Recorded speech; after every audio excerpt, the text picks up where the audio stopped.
Roberta Metsola, c'est le nom de la nouvelle présidente du Parlement européen, puisque BX1 est la télévision de Bruxelles et Bruxelles la capitale de l'Union, ça mérite qu'on y consacre 3 minutes. Alors certes, le président ou la présidente du Parlement européen n'est pas le dirigeant le plus en vue de l'Union européenne. La présidente de la Commission, Ursula von der Leyen, le président du Conseil, Charles Michel, ont nettement plus de pouvoir.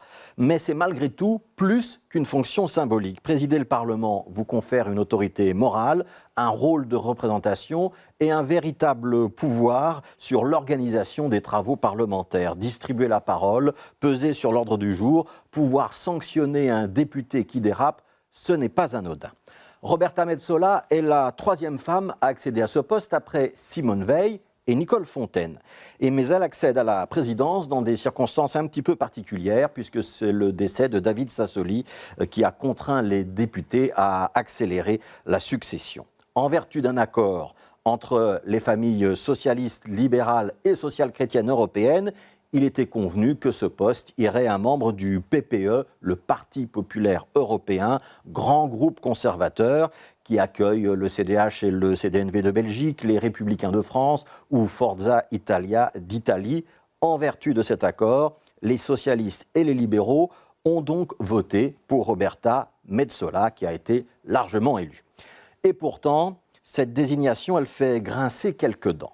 Parce que Roberta Metsola est une élue de l'île de Math et qu'elle ne cache pas ses convictions chrétiennes. Elle fait régulièrement le signe de croix en public et surtout, elle est contre le droit à l'avortement. Je suis d'ailleurs gêné par le symbole de ces désignations, a ainsi commenté le secrétaire d'État français aux affaires européennes dans une réaction qui n'était pas tout à fait diplomatique. Alors c'est vrai, il y a un certain étonnement à voir une présidente anti-avortement prendre le fauteuil de Simone Veil il y a 40 ans. Simone Veil qui était la ministre française qui a fait voter le droit à l'avortement en France. Alors quand je dis étonnement, c'est une belle litote. On peut retenir de cet épisode 2 choses. La première, c'est qu'en 40 ans, la défense de certains droits reste un combat.